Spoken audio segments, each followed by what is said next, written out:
If you've followed me for any period of time, you remember I put a video out discussing the value in the interrelationship between a chiropractor and a massage therapist. And I want to ask you one question. What have you done with that information since I put that video out?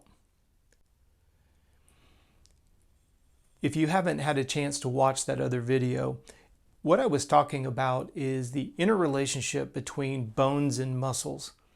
Muscles are the only thing that can pull a bone out of alignment, except for maybe some kind of an impact injury. But just from a biomechanical standpoint and general movement, when a muscle becomes extremely tight, it can actually pull a bone out of alignment. And then we talked about the flip side of that as well. You can go and get a massage and have that muscle loosened up. You can even get some facilitated stretching done. And no matter how much you stretch or no matter how much soft tissue work you do, if the bones are out of alignment, they're always going to keep the muscles tight because each end of the muscle attaches to a bone for the most part. So stop and think about this.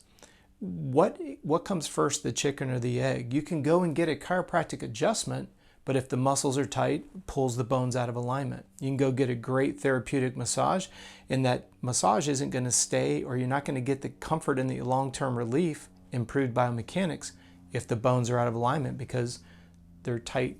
The bones being out of alignment or have the muscles as tight as a guitar string. So I wanted to do this follow-up video to this because I've had many of you who have reached out to me and said, I never thought about the interrelation between the two. And I'm glad that epiphany happened for you. But my question is, what have you done with that information since you saw that first video?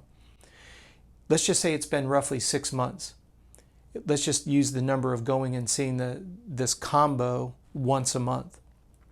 What you have is you have documentation of muscle patterns, and you can bounce that against what your activity levels are.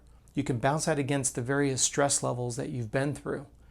Now, if you're not currently going through any kind of, I don't want to use the word trauma and over, dramatize anything, but I think we as a human race have a tendency to forget how much stress we're dealing with on a daily basis. Think about this in 4 verticals.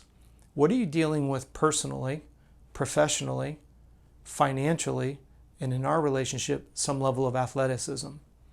Because all of that adds up to one bucket of stress. So if you have a rogue boss, you're in a bad relationship, you're financially strapped, yeah, you've got a lot going on. You go, well, Rob, how is that relevant to what we're talking about here? Well, stress can cause the body to tighten up. Stress can cause you to sleep incorrectly. You don't realize how much your ability to relax and sleep comfortably because your shoulders may be tight. You may be waking up with a headache every day. Then you go and you jump into the athletic realm where your biomechanics are going to be screwed up because of the tightness of not sleeping well. You're not sleeping well because you've got a rogue boss. You're coming home to an environment that's tumultuous. And next thing you know, you're just a bundle of tight mess. And now that muscle tightness is causing something to happen structurally. So zoom out to 10,000 feet and think about all of this. We've talked about the interrelationship between massage and chiro. What kind of patterns have you seen each time that you've gone? If you're somebody who has a lot of chronic headaches and you see that your upper traps, upper shoulders, muscles in between your shoulder blades known as rhomboids, if those are constantly super, super tight and you go in, the massage therapist is like, wow, you're like solid as a rock in between your shoulders, and you understand that that's causing you to have a headache, how much time have you spent doing your own trigger point therapy by putting that ball in between your shoulder blades, maybe getting a Theracane and starting to work your upper traps? See, it goes beyond the scope of just getting a professional to say, hey, look, these are the repetitive patterns that we're noticing. We've talked about this before. If you're draped over a desk all day long, and what that's going to do is that's going to cause the muscles on the front of your body to shorten, and it's going to cause the muscles on the back side of the body, the posterior side, those are going to be overextended. Many people don't think about this. If you're sitting over a desk, the muscles on the backside of your shoulders are literally, it's as if I took 50 pounds and did a bicep curl and held it at 45 degrees for an hour. Eventually the bicep's going to get exhausted. But when you roll over like that and you make the muscle, essentially because it's holding you from falling forward, you exhaust the muscles in the back. They have a tendency to go into spasm. Now, do you see the cascade of issues? You've got headaches, can't sleep at night because the upper shoulders and traps are all tight. The biomechanics get worse because you don't relax and sleep.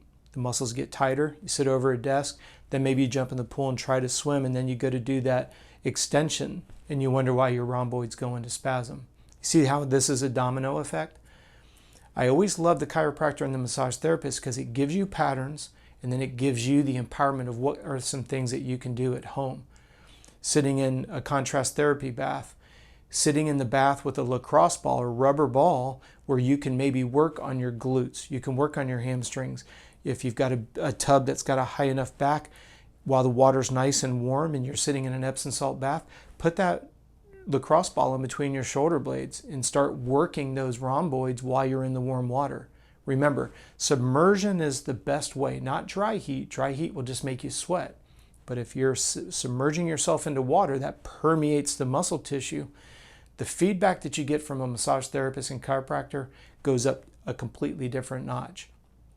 So hopefully, if you haven't, I'm not slapping you on the hand. I just want to give you another perspective on why these professionals are so incredibly valuable. And if you can make this part of your routine once a month, you can get ahead of it and start to preempt a lot of these discomforts, a lot of biomechanical issues, and a lot of discomfort.